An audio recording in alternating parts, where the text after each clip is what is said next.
সীতাকুণ্ড সীতাকুণ্ড বর্তমানে ভ্রমণ পিপাসুদের অন্যতম আলোচিত এক জায়গা। কি নেই এখানে? সমুদ্র, পাহাড়, ঝর্ণা। চন্দ্রনাথ পাহাড়ের উপর থেকে আবছা থাকা সুবিশাল সমুদ্র, কোলাহলমুক্ত নির্জনতা, চারদিকে সবুজ গাছপালা, বিভিন্ন পশু পাখির ডাক, শীতল বাতাস, এইসব রোমাঞ্চকর অনুভূতি এখানে আসলে পাবেন। ট্রিপল এ ট্রাভেলের নতুন ভিডিওতে আপনাদের স্বাগতম। প্রথমেই মানা থেকে বাসে চড়ে বিমানবন্দরের রেল স্টেশনের উদ্দেশ্যে চলে গেলাম। আমাদের ট্যুর ম্যানেজার রাসেল আমাদের সবার জন্য 1 ঘন্টা লাইনে দাঁড়িয়ে তুর্না এক্সপ্রেসে 6টি সুবন চেয়ার টিকিট আমাদের সবাইকে বুঝিয়ে দিল। 11:45 ট্রেন আসার কথা, সেই ফাঁকে আমরা আমাদের রাতের খাবার ও বিশ্রাম সেরে নিলাম। তারই মধ্যে আমাদের পিনু তার বিশেষ বক্তব্য পেশ করলো। বাংলাদেশের ভিতর সবচেয়ে বড় রেলওয়ে এখানে প্রায় 3 ঘন্টা যাবৎ বসে আছি, কিন্তু সময় কাটবে বলতে সময় কাটতেছে না এমন কিছু, সময় কাটতেছে কিন্তু বিভিন্ন মানুষ দেখতেছি, নিচে অনেক মানুষ, আর ট্রেন একটার পরে একটা আসতেছে, মানে উপর থেকে তাকায় দেখছে অন্যরকম লাগতেছে। ট্রেনে একটা অনেক বড় বড় ট্রেন, ঠিক আছে। তো এমন ফিল নিতে চাইলে আপনারা এই রেলওয়েতে আসেন। সবচেয়ে বড় রেলওয়ে কোনটা আপনারা সার্চ দিয়ে দেখেন ইউটিউবে, তো ওইটা আমার দায়সা পড়েন, অনেক ভালো লাগবে। আর যেখানে যান, কক্সবাজার যান, সিলেট যান, চট্টগ্রাম যান, যেখানে মন চায় সেইখানে যেতে পারবে। আর ট্রেনে চলার মজাটাই আলাদা। ঢাকা থেকে ছেড়ে আসা চট্টগ্রাম অভিমুখী আন্তনগর তুর্না এক্সপ্রেস, চট্টগ্রাম অভিমুখী আন্তনগর তুর্না এক্সপ্রেস। অবশেষে বলতে না বলতেই তুর্না এক্সপ্রেস এসে হাজির। ঝটপট করে উঠে যাওয়ার সাথে সাথেই ট্রেন ছেড়ে দিল।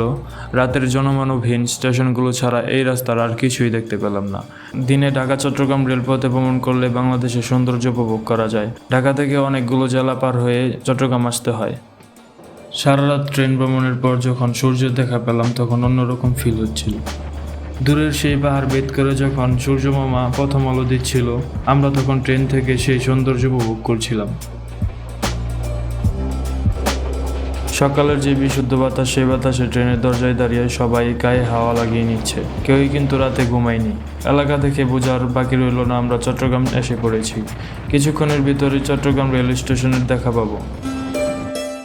চলে আসলাম চট্টগ্রাম। আগের চেয়ে এই স্টেশন পরিপাটি এবং সুন্দর।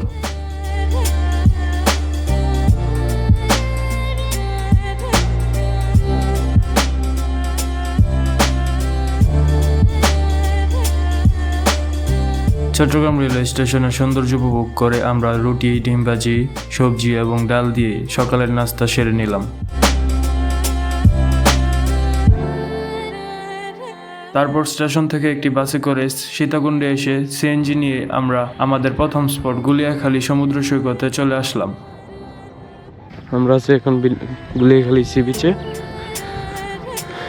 ওই যা একটু হাঁটলেই পাওয়া যাবে। আপনাদের সাথে আসল কথাই শেয়ার করে নেই। আমাদের এই ট্যুরটি সম্পূর্ণ স্পন্সর করেছে গ্যাজেট ওশান, যা একটি অনলাইন ভিত্তিক home accessories and gadget shop. Aware এই ব্লুটুথ স্পিকারটির মতন আরও সুন্দর সুন্দর ডেইলি নিডস প্রোডাক্ট দেখতে চাইলে আপনারা আমাদের এই পেজটি লাইক দিয়ে রাখতে পারেন। আমি ডেসক্রিপশন বক্স অথবা কমেন্ট বক্সে পেজের লিঙ্কটি দিয়ে দিচ্ছি।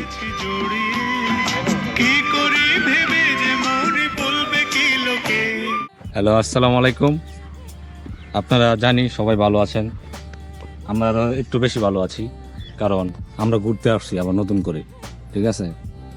চট্টগ্রাম আসছি, চট্টগ্রাম না আসলে বুঝতে পারতাম না।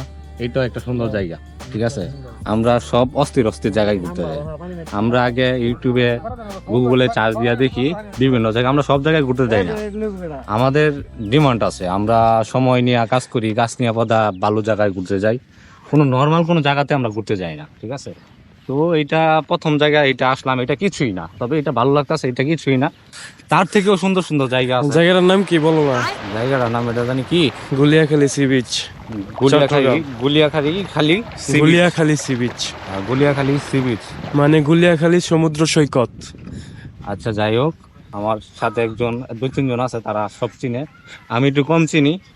তারপরও ওরাই বেশিরভাগ ইউটিউবে দেখে। তারপর ওদের সাথে আইসা আমি প্রায় আইসা অনেক সুন্দর সুন্দর জায়গা দেখি, আমার নিজের কাছে অনেক ভালো লাগে।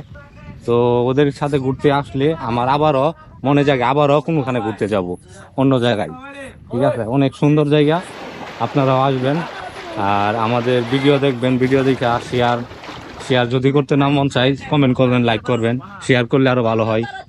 শেয়ার করলে তো ভালো হয়, শেয়ার করলে আমাদের দেখা গেছে অনেকজনে, আপনার দ্বারা তো অনেকজনে আরো দেখতে পারলো, ওদেরও মনে আগ্রহ জাগতে পারতো যে আসার জন্য। ওরা দেখলে তো অনেক সুন্দর জায়গা, এই যে দেখেন আপনার সবুজ ঘাস, সবুজ গাছ আর কি কি গাছ, এখন ছবি তুললে আপনি যদি আপনার নিজের এই ফোন দিয়া একটা ভালো একটা ফোন দিয়া বা ক্যামেরা দিয়া পিক তুললে আপনার পুরা নায়কের মতো লাগবে। কে নায়ক? সাকিব খান। এটা সব ফিট এইখানে ছবি তুললে, মানে সুন্দর জায়গার মধ্যে ছবি তুললে যে কোনো মানুষই নায়ক। ঠিক আছে, আরো অনেকেই আছে অনেক সুন্দর। তো আপনারা আসবেন, আপনাদেরকে আমন্ত্রণ জানানো হলো। জুতো খুলে ফেলতে হবে। সবাই দেখতেছেন, এই তো বলতেছে জুতা খুলে হাঁটতে, ঘাসের মাঝে পাড়াইতে নাকি অনেক আরাম লাগতেছে তাদের। তো আমরা এই যে জুতা খুলে হাতে নিলাম, আপনারা আসলে এই প্ল্যানটা খাটাতে পারেন। আমরা সবকিছু শিখিয়ে দিলাম আপনাদেরকে ভিডিওর মাধ্যমে, বা আপনাদের কাছ থেকে অনেক কিছু শিকার আছে, আপনারা ভিডিও করে ফেসবুকে ছাড়বেন বা ইউটিউবে ছাড়বেন আসলে। গুলিয়াখালী সমুদ্র সৈকত বাংলাদেশের স্বল্প পরিচিত সমুদ্র সৈকতগুলোর মধ্যে একটি। আকর্ষণীয় সমুদ্র সৈকতটি মুরাদপুর সৈকত নামেও পরিচিত। সীতাকুণ্ড থেকে গুলিয়াখালী প্রায় 4 কিলোমিটার। সমুদ্র সৈকত ছিল সবুজে ভরপুর, সমুদ্রের বাতাস আমাদের হৃদয় ছুঁয়ে গেল। এখানে ঘুরে দেখার জন্য বোটের ব্যবস্থা ছিল, আমরা বোট দিয়ে ছোট্ট সমুদ্র সৈকতটি ঘুরে দেখলাম।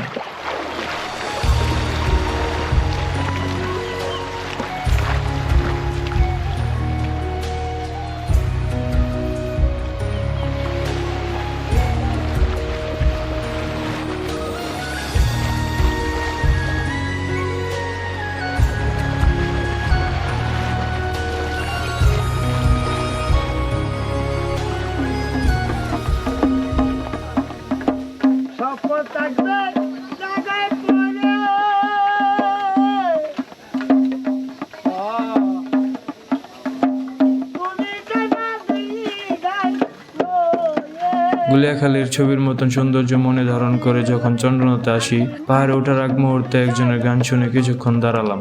গান উপভোগ করে পাহাড়ে আঁকাবাঁকা রাস্তা ধরে আমরা সবাই চন্দ্রনাথের চূড়ায় উঠতে লাগলাম।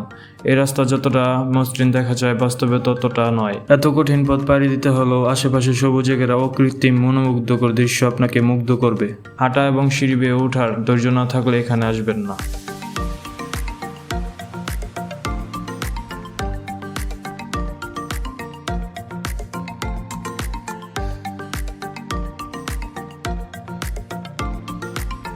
তবে সব কষ্ট মুহূর্তেই ভুলে যাবেন চন্দ্রনাথ পাহাড়ের চূড়ায় উঠে আশেপাশের দৃশ্য দেখার পর।